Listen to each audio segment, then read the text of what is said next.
Welcome back. All right, so season preview for the Dallas Stars as we continue through the Central Division. Dallas is expected to be a contender this year. They're expected to maybe come out of the West, right? So we had Dallas and Edmonton in the conference final this past spring. Maybe they end up meeting again in 2025 in the conference final, right? Could be epic if they meet again because obviously Dallas would try to make the adjustments that they didn't against Edmonton in the previous season, and Edmonton would just look to continue the storyline where they go back to the Stanley Cup. So for Dallas, looking back to 2014, 2015 up until now, their top scorer being Jamie Benn, not a surprise. I also want to say, too, all the information on the board, because every now and then I see the comments about, it's too small and you can't read it. Yeah, it's more for me. The board is there sort of as like a visual aid for yours truly, being an old man and all. So Jamie Benn, 768 games since 2014-2015 with Dallas, 267 goals, 368 assists, 635 points. Tyler Seguin's number 2 on the list, 686 games, 258 goals, 325 assists for 583 points. John Klingberg, 552 games, 71 goals, 303 assists, 374 points. Jason Robertson, 4th on the list, 292 games played so far in his career, 133 goals, 181 assists, 314 points. Rope Hintz, 392 games played, 147 goals, 163 assists, 310 points.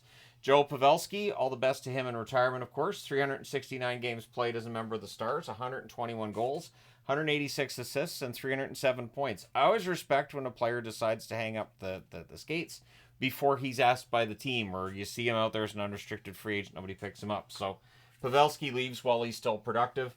Miro Heiskanen, 425 games, 53 goals, 205 assists for 258 points. Jason Spezza, 379 games, 81 goals, 147 assists, 228 points. Alex Radulov, 294 games played, 79 goals, 133 assists, 212 points. And Radek Faksa, who is no longer a member of the Dallas Stars, 638 games, 89 goals, 111 assists, 200 points. So the wins leader for this team over the last 10 seasons is Jake Ottinger, a record of 113, 48, and 23. Kari Lehtinen is number 2 on the list, 96, 66, and 22. Ben Bishop, 74, 48, and 11. Anton Hudobin, 47, 40, and 17. And Antti Niemi, 37, 25, and 11. So we look over the last 5 seasons at how this team has performed. Middle of the pack in some areas, including points percentage, 621. That was 10th overall amongst the last 5 seasons. Their goals for per game is 16th at 3.08. Their goals against per game, 2.73, which is 3rd overall. Defensively, Dallas has been very strong throughout most of the last, I'd say at least the last 5 years, but maybe a little bit longer. They're pretty good at keeping the puck out of their net, both via goaltending and pretty solid defense and good coaching. Their power play, 23.3%, that's 5th. Again, that's combined over the last 5 seasons. Their penalty kill, 80.8%, so that's 8th overall. So we look at the numbers this year, compare them to that average over the last 5 years. They were 2nd in points percentage in the NHL this season, 682. Their points percentage just trailing the New York Rangers. Goals for per game, 3.59. That was 3rd overall. One of the reasons they brought in Pete DeBoer was to get extra goals, and they get that. The trick with that trade-off is questioning whether or not it hurts them defensively. Well, their goals against per game this past season, 2.83. That's 8th overall in the NHL. Their power play this past season, 24.2%, so that's 6th overall. But it's really solid numbers there. Their penalty kill at 82%, that's 8th overall in the NHL. So their special teams numbers this past year higher than where they've been on average the last 5 years, and yet with the way that these numbers fluctuate around the league, they still end up around the same spot. So their top 10 scorers from this past season, Jason Robertson leading the way, 82 games, 29 goals, 51 assists, 80 points. So when you look at his 29 goals, the first thing you think is, at least I think is, he could end up around 40 this coming season. But the fact that they were 3rd in goals for per game, and there wasn't any one player who was like a sensational goal scorer for them, tells you how deep they are. Pavelski, 82 games, 27 goals, 40 assists, 67 points. Wyatt Johnston, 82 games, 32 goals, 33 assists, 65 points. I think we've just scratched the surface with Johnston. I think he's going to be a point per game player or higher. Rope Hintz, 80 games, 30 goals, 35 assists, 65 points. I think he can get to point per game as well.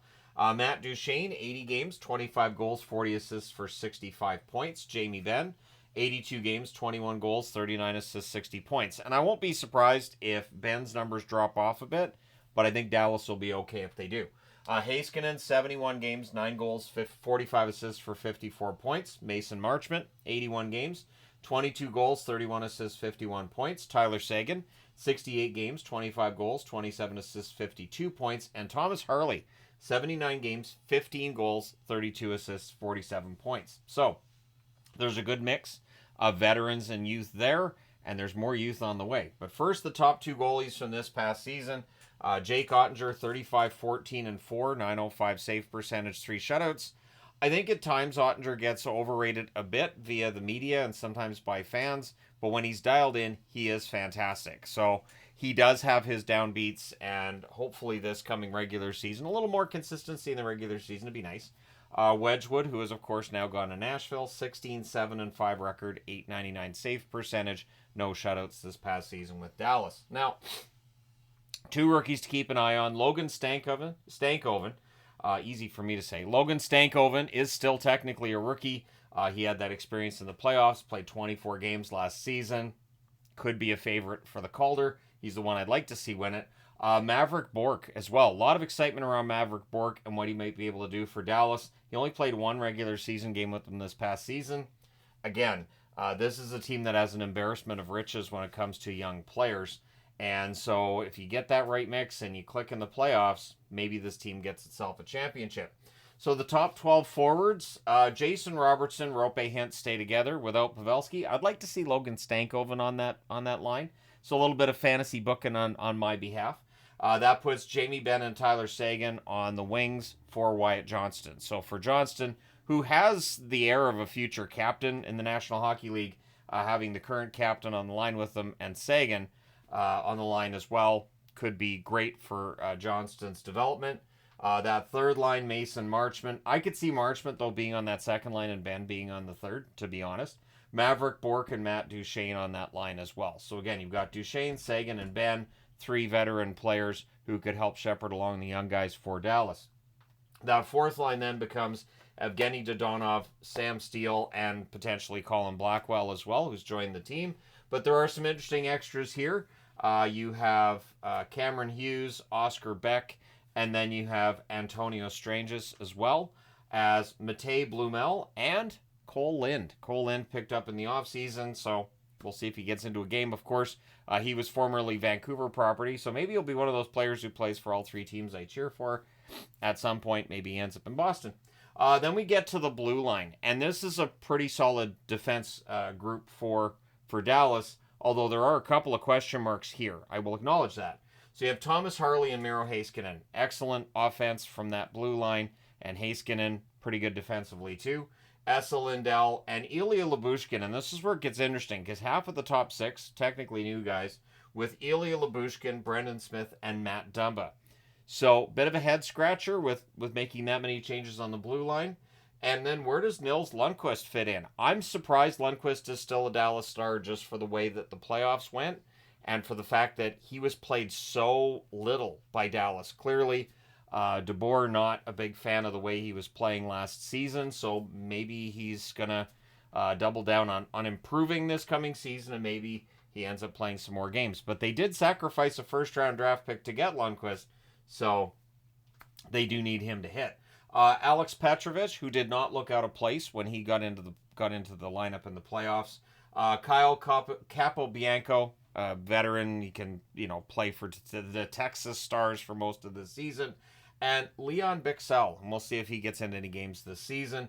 And then in net, Jake Ottinger, and over from Vancouver, Casey DeSmith, so another player playing for multiple teams I cheer for. DeSmith was a good backup for Vancouver this past season. We'll see how he does in Dallas this coming season. Their extras, they've got Magnus Hellberg and Remy Poirier. So they'll probably be the tandem at Texas. The cap space, Dallas still has some cap space here, $6,243,759, according to Puckpedia. So the cap space is there if Dallas decides they want to make some improvements. I wouldn't mind seeing them add another depth forward, to be honest, and I wouldn't mind seeing them pick up another depth defenseman, but there's not really much this team needs. This is a pretty stacked lineup from a scoring perspective. I think they can have an excellent top four on the blue line, and then we'll see how the rest of it pans out. So their schedule in October, 5 out of the 9 games are at home. November, 7 out of 13 games are on the road. So pretty balanced schedule there. You get into February where you've got the Four Nations Cup. They have 1 at home, 3 away. Then we have the Four Nations Cup, and they have 3 games away from home and then 1 at home. So technically it's a 6-game road trip with the break in between, 3 before and 3 after. That could be key for them. And in April, they have 5 out of their 8 games scheduled at home. So they start the season with, a little bit lopsided towards home, just a little bit, and then a little bit lopsided towards home at the end of the schedule. But Dallas showed this past season they could be very good at home and on the road. This is a team that it feels like could end up finishing first. And therefore, because they did finish first this past season, first in the whole West, and their cup odds are seen as plus 1,100, which is tied for third currently in the odds with New Jersey and Colorado. And if you're surprised New Jersey's got that many people putting money down on them, I'm not. I think that they're going to be the sexy pick for a team that's going to have a huge bounce back year because we know that the defense and the goaltending let them down this past season. And it looks like, at least on paper, that Tom Fitzgerald's fixed that part of the team. But once we start playing the games that matter in about 6 weeks, then we find out. So the channel vote, 85% of the vote went towards Dallas being first or second. 12% of the vote said third or fourth. 1% said fifth or sixth. And 2% really don't like Dallas and pick them to finish seventh or eighth. So that may be some Oiler fans. It may be some fans of other Central Division teams, maybe Colorado. But at any rate, yeah, Dallas, I agree that they're going to end up being top 2. I think they're going to be favorites to win the division. They're going to be getting into that area soon where it doesn't matter what they did during the regular season. People are going to be like, well, yeah, they got all these wins in the regular season, but playoffs is where it matters. They haven't been a favorite for that long, but they're there now, and I don't see any reason why this team should fall back. I wouldn't be surprised if this team ends up being top 3 in goal scoring again. The goals against, they're going to want to keep that down. We're going to see whether or not DeSmith can keep up his end of the bargain the way that Wedgwood did last season. You never know when a goalie switches teams. But I'm really excited to watch Stankoven this year. I'm really excited to watch what Bork is able to do. And so I think that offsets the loss of Pavelski a little bit. The problem is there isn't anybody who replaces that level of experience. And so it's going to leave a little bit more, I think, on the shoulders of Matt Duchene, for instance. Maybe a little bit more for Sagan. But either way, I think this team has a lot of talent. I think they're well coached. And so they should be one of, if not the best team in the Central Division and maybe in the West as well. So let me know your thoughts in the comment section below as always. Where do you think Dallas is going to end up finishing? Do you think Dallas could win a Stanley Cup this year? And if not, why not? Don't forget to hit like and subscribe in the event you've not done so already. Thank you guys so much for all your support as always. This is also that time of year where I start seeing how many new subscribers and new viewers I've picked up where questions get asked. But yeah, the whiteboard dates back, 6-7 years? Yeah, I'm not changing from whiteboard. All right, thank you guys for all your support. I will talk to you again soon.